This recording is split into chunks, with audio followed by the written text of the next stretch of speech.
Hello friends, स्वागत है आप सभी का रवि सर के वाले में। तो आज की वीडियो उत्तराखंड एसएससी 10+2 और ग्रेजुएट लेवल के लिए, जिसमें हम बात करेंगे उत्तराखंड के जो समूह की एग्ज़ाम है, कनिष्ठ सहायक वीडियो वीपीडीओ के एग्ज़ाम है, जो भी आपके आने वाले एग्ज़ाम है मई जून के अंतर्गत। मई में तो आपका एग्ज़ाम नहीं होने वाला है वीडियो का, ये कंफर्म हो गया है, लेकिन हाँ जून के बाद यहाँ पर जो भी आपका एग्ज़ाम डेट है वो आ सकती है। तब तक के लिए आप यहाँ पर अच्छे तरीके से तैयारी कीजिए और यहाँ पर से सारी वीडियोज़ को देखिए।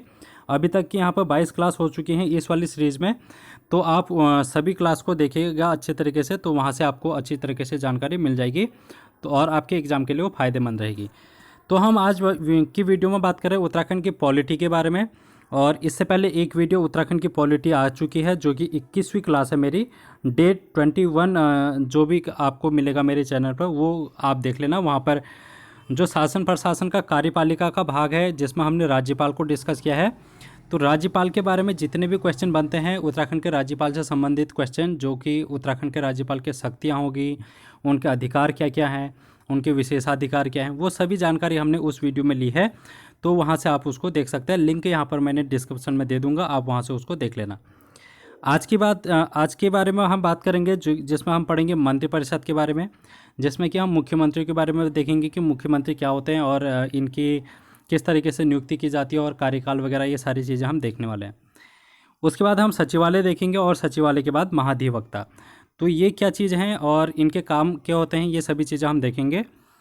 अगर आप चैनल पर नए हो तो चैनल को सब्सक्राइब जरूर कर लेना, बेल आइकन को प्रेस कर लेना, जिससे कि आने वाली वीडियो की नोटिफिकेशन आपको सबसे पहले मिले। और आप पीडीएफ अगर इसकी आप लेना चाहते हैं तो पीडीएफ के लिए टेलीग्राम चैनल ज्वाइन कर लेना। वहाँ पर आप टेलीग्राम पर रवि सर यूके वाले अगर आप ज्वाइन करेंगे, लिंक मैंने डिस्क्रिप्शन में दिया है, वहाँ से आप इसको डायरेक्ट जा सकते हैं, तो वहाँ पर आपको पीडीएफ मिल जाएगी। इसके अलावा यहाँ पर आप देखते हैं मंत्रिपरिषद के बारे में। तो मंत्रिपरिषद के बारे में आपको बताता हूँ कि जो मंत्रिपरिषद है उसके अंतर्गत कौन कौन आते हैं। जैसे कि आपने जो सीएम होते हैं, और सीएम के अंतर्गत जो भी अन्य सदस्य आते हैं जो कि विधानमंडल के सदस्य होते हैं, वो सभी लोग क्या होते हैं, मंत्रिपरिषद के सदस्य होते हैं। ठीक है, ये जो 100 अनुच्छेद 64 है, 164 अनुच्छेद है, उसके अनुसार ये कहा गया है कि जो उत्तराखंड के राज्यपाल हैं वो क्या करेंगे, मुख्यमंत्री की नियुक्ति करेंगे, यानी कि उनको शपथ दिलाने का काम कौन करेंगे, राज्यपाल। और ये अनुच्छेद है 164। उसके बाद जो भी अन्य मंत्रिपरिषद हैं, जैसे कि अन्य मंत्री हैं, उनकी नियुक्ति भी राज्यपाल करेगा, लेकिन यहाँ पर जो मुख्यमंत्री है उनकी सलाह पर करेगा। ठीक है, यहाँ पर आप देखेंगे अगला पॉइंट कि जो भारत की टोटल 12 अनुसूचियाँ हैं, 12 अनुसूचियों में से जो थर्ड वाली अनुसूची, ठीक है, आपको याद रखनी है थर्ड वाली अनुसूची। थर्ड अनुसूची में क्या कहा गया है कि जो मंत्रिपरिषद है वो शपथ ग्रहण करते हैं। तो मंत्रिपरिषदों की जो शपथ ग्रहण का कार्यकाल काम होता है वो भारत की संविधान की अनुसूची 3 के तहत होता है। यहाँ पर जो अनुसूची 3 है भारत की संविधान की, उसके अनुसार ये भी है कि जो भी शपथ ग्रहण का कार्यकाल होता है, जैसे कि आप राष्ट्रपति का ले लीजिए या फिर कोई भी अन्य नेता ले लीजिए, प्रधानमंत्री, राज्यपाल या फिर कोई भी, तो वहाँ पर जो हर किसी की जो शपथ है वो शपथ का जो कार्य है वो अनुसूची 3 के तहत किया जाता है। ठीक है, आप यहाँ पर देखेंगे जो मंत्रिपरिषद है वो राज्य की वास्तविक कार्यपालिका का कार्य करती है। तो आपसे क्वेश्चन पूछा जाएगा कि जो मंत्रिपरिषद है वो क्या कार्य करती है, तो वास्तविक कार्यपालिका का कार्य ये करती है। इसके अलावा यहाँ पर जो विधानमंडल की पग प्रदर्शक है और शासन की धुरी, इसको कहा जाता है मंत्रिपरिषद को। तो कार्यपालिका की शासन की धुरी किसको कहा जाता है, तो आप बोलेंगे मंत्रिपरिषद को। यहाँ पर मंत्रिपरिषद में सबसे इम्पोर्टेंट जो आपके लिए है वो है मुख्यमंत्री। और जो ये मुख्यमंत्री होता है वो कैसे नियुक्ति किए जाते हैं उसके बारे में आपको बताता हूँ। जैसे कि उत्तराखंड की जो विधानसभा की सीटें हैं वो हैं 70। इन विधानसभा की 70 सीटों में से हर एक सीट पर एक विधायक यहाँ पर अपना प्रतिनिधित्व करेगा, और जो भी जिस भी पार्टी का यहाँ पर बहुमत हासिल होगा उसका एक नेता यहाँ पर चुन लिया जाएगा, जो कि मुख्यमंत्री के लिए दावेदार होगा। ठीक है, इस चीज़ की आपको जानकारी होनी चाहिए। उसके बाद यहाँ पर जो इनकी नियुक्ति है वो राज्यपाल के द्वारा की जाएगी 164 अनुच्छेद के तहत, ये आपको बता दिया इससे पहले। जो ये मंत्रिपरिषद है इसकी बैठक जो होगी उसकी अध्यक्षता का जो कार्य करेगा वो करेगा राज्य का सीएम, यानी कि मुख्यमंत्री क्या करेंगे, मंत्रिपरिषद की बैठक की अध्यक्षता का कार्य करते हैं। उसके अलावा यहाँ पर जो भी मंत्रिपरिषद निर्णय लेते हैं, जैसे कि कोई भी बिल हुआ या फिर किसी भी बात पर चर्चा करनी हो, तो उसके बाद जो निर्णय है वो राज्यपाल तक पहुंचाने का कार्य यहाँ पर मध्यस्थता का कार्य करता है। ठीक है, मंत्रिपरिषद और राज्यपाल के बीच का जो मीडिएटर का कार्य करते हैं उनको कहते हैं हम मुख्यमंत्री। इसके अलावा यहाँ पर मुख्यमंत्री ही शासन का प्रमुख प्रवक्ता कहलाता है।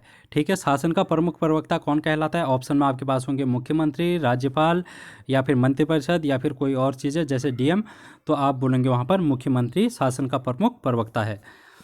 अब यहाँ पर हम देख लेते हैं जो कि उत्तराखंड के प्रमुख मुख्यमंत्री जो कि अभी तक 2000 से लेकर 2021 तक जिनका कार्यकाल रहा है, उनके बारे में हम यहाँ पर देख लेते हैं। तो सबसे पहले यहाँ पर जो उत्तराखंड के पहले मुख्यमंत्री हैं उनको हम यहाँ पर नित्यानंद स्वामी के रूप में जानते हैं, और ये एक अंतरिम सीएम थे, यानी कि इनको निर्वाचित नहीं किए गए थे ये। ठीक है, ये इनका जो कार्यकाल था वो 9 नवंबर 2000 जब उत्तराखंड राज्य स्थापना हुई, उसके बाद 29 अक्टूबर 2001 तक इनका कार्यकाल रहा। उसके बाद यहाँ पर आप देखेंगे भगत सिंह कोश्यारी का कार्यकाल यहाँ पर आता है, और ये भी एक अंतरिम सीएम थे। ठीक है, लेकिन अगर आपसे पूछ लिया जाएगा कि प्रथम निर्वाचित सीएम उत्तराखंड के कौन है, तो आप बोलेंगे नारायण दत्त तिवारी। तो नारायण दत्त तिवारी, जिनको उत्तराखंड का विकास पुरुष के नाम से जाना जाता है, वह एक प्रथम निर्वाचित मुख्यमंत्री हैं उत्तराखंड के। इनका जो कार्यकाल है वो 2002 से लेकर 2007 तक है, ये चीज़ आपको ध्यान में रखनी है, और ये कांग्रेस पार्टी के नेता थे। इसके अलावा यहाँ पर आपको ये भी ध्यान में रखना है कि जो नारायण दत्त तिवारी थे वह एक ऐसे एकमात्र सीएम है उत्तराखंड के जिन्होंने अपना कार्यकाल पूरा किया, यानी कि 5 साल का जो कार्यकाल होता है इनका मुख्यमंत्री का, वो पूरा किया है अभी तक के मुख्यमंत्री में। उसके अलावा आप जो भी मुख्यमंत्री उत्तराखंड के देखेंगे, किसी भी मुख्यमंत्री ने 5 साल यहाँ पर पूरे नहीं किए हैं। अगर आप भुवन चंद्र खंडूरी की बात करेंगे, उसके बाद बीजेपी के थे, ये 2 साल का इनका कार्यकाल रहा। फिर 2 साल का कार्यकाल निशंक का भी रहा, यहाँ पर बीजेपी के लीडर थे ये। और फिर 11 से 12 फिर से भुवन चंद्र खंडूरी यहाँ पर आए थे। यहाँ पर फिर 2012 के बाद यहाँ पर कांग्रेस सरकार आई थी, जिसपे बहुगुणा थे जो कि सीएम बने, जो कि 2 साल के लिए रहे। बहुगुणा के बाद यहाँ पर हरीश रावत थे, जिनके शासनकाल में यहाँ पर राष्ट्रपति शासन बिल लगा था 2016 में। आपको यहाँ पर कमेंट बॉक्स में लिखना है कि जो उत्तराखंड में राष्ट्रपति शासन लगा उसकी डेट क्या है। ठीक है, और वो कितने दिन का लगा, ये इस बात की जानकारी आप यहाँ पर कमेंट बॉक्स में ज़रूर देना। उसके बाद यहाँ पर आप देखेंगे कि जो बीजेपी के लीडर थे त्रिवेंद्र सिंह रावत, उन्होंने यहाँ पर शपथ ग्रहण की। 2017 से 2021 तक इनका कार्यकाल रहा। 10 मार्च 2021 को इन्होंने यहाँ पर इस्तीफा दे दिया था, तो इनका कार्यकाल भी यहाँ पर 4 साल का रहा, पूरा नहीं हुआ। उसके बाद यहाँ पर जो वर्तमान में है उनका नाम है तीरथ सिंह रावत, बीजेपी के लीडर हैं। और ये था मुख्यमंत्री के कर्म जो कि आपको याद करने हैं। यहाँ से क्वेश्चन इस तरीके से पूछा जा सकता है, जो कि जैसे कि एक तो ये पूछ लिया जाता है कि उत्तराखंड के प्रथम सीएम कौन थे, और उसके बाद ये भी पूछ लिया जाता है कि उत्तराखंड के प्रथम निर्वाचित सीएम कौन थे, उत्तराखंड के 5 साल पूरे कार्यकाल करने वाले सीएम कौन थे, ये चीज़ें पूछ ली जाती हैं। और विकास पुरुष के नाम से किस सीएम को जाना जाता है, तो नारायण दत्त तिवारी। इतने क्वेश्चन हैं जो कि यहाँ पर बन सकते हैं। उसके अलावा यहाँ पर आपसे कोई क्वेश्चन नहीं पूछा जाएगा इनके क्रम से। अब हम चलते हैं सचिवालय के तहत तरफ। और सचिवालय क्या होता है, एक प्रशासनिक निकाय है जो कि प्रशासनिक कार्य करती है राज्य में। यहाँ पर आप देखेंगे जो इनका अध्यक्ष होता है सचिवालय का, उसको हम बोलते हैं मुख्य सचिव। ठीक है, यहाँ से क्वेश्चन किस तरीके से पूछा जाएगा अभी मैं आपको बताऊँगा। और जो इसके अंतर्गत भी अलग विभाग होते हैं, और अलग अलग विभागों के एक सचिव होता है जिनको हम बोलते हैं शासन सचिव। ठीक है, एक तो होता है मुख्य सचिव जो कि सचिवालय का मुख्य सचिव होगा, उसके अंतर्गत अन्य सचिव भी होंगे जो अलग अलग, जैसे कि गृह मंत्री है, यहाँ पर राज्य मंत्री है, और जैसे कि आप देख सकते हैं शिक्षा मंत्री है। तो ये सारी अलग अलग पद होते हैं जो कि इनके सचिव होते हैं, ये अलग अलग। यहाँ पर आप इसका कार्य देखेंगे, जो सचिवालय का कार्य, वो कार्य होता है शासन का पर्यवेक्षण, निर्देशन करना और नियंत्रण का कार्य करना। यहाँ से आपसे क्वेश्चन इस तरीके से पूछा जा सकता है कि राज्य प्रशासन की धुरी किसको कहा जाता है, तो मुख्य सचिव है जो कि राज्य प्रशासन की मुख्य ध्रुव के रूप में जाने जाते हैं। ये क्वेश्चन आपसे पूछा गया है, तो आप इसको याद कर लेना। यहाँ से क्वेश्चन और भी बनते हैं, जैसे कि यहाँ पर प्रथम मुख्य सचिव पूछ लिया जाता है उत्तराखंड के, तो अजय विक्रम सिंह यहाँ पर प्रथम मुख्य सचिव थे उत्तराखंड के।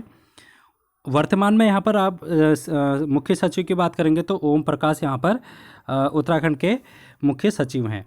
इससे पहले जो उत्पल कुमार सिंह थे वो 15वें मुख्य सचिव थे ओम प्रकाश से पहले। तो ये तीनों का नाम ही आपको याद करना है, यहाँ से क्वेश्चन पूछा जा सकता है। अब हम चलेंगे महाधिवक्ता के बारे में। महाधिवक्ता का यहाँ पर आपको अनुच्छेद याद करना है। सबसे पहले तो अनुच्छेद है 165, संविधान के 165 अनुच्छेद में यहाँ पर महाधिवक्ता की बात कही गई है। इसके बाद यहाँ पर आप देखेंगे कि जो राज्य का सर्वोच्च कानून अधिकारी होता है यानी कि लॉ ऑफिसर, पहला कानून अधिकारी जो राज्य का होता है उसको हम बोलते हैं महाधिवक्ता।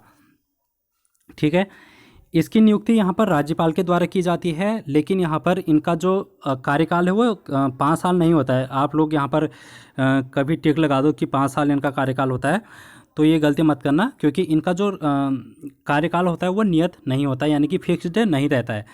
क्योंकि जो भी राज्यपाल है वो अपने प्रसाद प्रयत्न इनका पद धारण कराते हैं, यानी कि कभी भी इनको हटा सकते हैं और कभी भी दूसरे महाधिवक्ता को ये नियुक्त कर सकते हैं राज्यपाल। इनकी जो योग्यता है वो क्या होनी चाहिए महाधिवक्ता की, ये भारत के नागरिक होने चाहिए, सबसे पहली बात। दूसरी बात यह है कि उच्च न्यायालय यानी कि हाई कोर्ट के ये न्यायाधीश बनने की इनकी योग्यता होनी चाहिए, यानी कि इनकी जो योग्यता है वो एलिजिबिलिटी है वो हाई कोर्ट के एक न्यायाधीश यानी कि चीफ जस्टिस बनने के इनके योग्य होने चाहिए। उसके अलावा कहीं पर भी कोई भी न्यायालय है जहाँ पर भी न्यायिक कार्य किए जाते हैं वहाँ पर इनको 10 साल का अनुभव होना ज़रूरी है। तो अगर ये शर्तें ये पूरी करते हैं तो फिर महाधिवक्ता के लिए योग्य हैं। इनके जो कार्य हैं वो कार्य देख लेते हैं हम। महाधिवक्ता के कार्य यहाँ पर आपके एग्जाम में पूछे जाते हैं। तो ये क्या करता है, राज्य की सरकार को ऐसे विधि संबंधी विषयों पर सलाह देता है जो राष्ट्रपति द्वारा सौंपे गए हैं। तो यानी कि जो भी कार्य राष्ट्रपति के द्वारा सौंपे गए हैं उस कार्य को ये क्या करता है, राज्य सरकार को सलाह देता है कानून से संबंधित। यहाँ पर आप देखेंगे जैसे कि जो विधानमंडल में सदन होते हैं उसमें बोलने का अधिकार इनको है, भाग लेने का अधिकार है, कहीं पर भी ये बोलने का अधिकार है इनको, भाग लेने का अधिकार है, लेकिन मताधिकार का अधिकार इनको बिल्कुल नहीं है। तो आपसे पूछा जाएगा कि बोलने का और भाग लेने का अधिकार तो है, मताधिकार का अधिकार इनको नहीं है, तो वो कौन है, तो यहाँ पर उत्तराखंड के महाधिवक्ता। इसके अलावा यहाँ पर आप इनके अन्य कार्य में देखेंगे और यहाँ पर ये क्या कर सकते हैं, किसी भी न्यायालय के समक्ष ये सुनवाई कर सकते हैं। ठीक है, हाई कोर्ट हो गया, फिर लोअर कोर्ट हो गई या फिर डिस्ट्रिक्ट कोर्ट हो गई, उस पर ये क्या कर सकते हैं, सुनवाई कर सकते हैं। ठीक है, ये चीज़ें आपको ध्यान में रखनी है जो कि महाधिवक्ता से संबंधित है। यहाँ से क्वेश्चन किस तरीके से पूछा जा सकता है, जैसे कि पहले महाधिवक्ता कौन थे उत्तराखंड के, तो आप बोलेंगे मेहरबान सिंह नेगी। और जो वर्तमान के अभी महाधिवक्ता हैं उनका नाम है सूर्य नारायण बाबुलकर, जो कि 2017 से यहाँ पर अपने पद पर आसीन है। ठीक है, तो इतनी सी बात आपको ध्यान में रखनी है और यहाँ से ज़्यादा क्वेश्चन आपसे नहीं पूछे जाते हैं। तो थैंक यू सो मच, और चैनल को सब्सक्राइब कर लेना, वीडियो को शेयर करना। अगली वीडियो में हम और लेके आएंगे, अगली वीडियो में हम यहाँ पर लेके आएंगे विधानमंडल के बारे में, जिसमें हम विधायकों के बारे में बात करेंगे और विधानसभा कैसे कार्य करती है, उनका कार्य क्या होता है, किस तरीके से कानून बनते हैं, विधेयक कैसे बनता है, ये सारी चीज़ें हम इस वीडियो में आने वाली वीडियो में पढ़ेंगे। तो थैंक यू सो मच।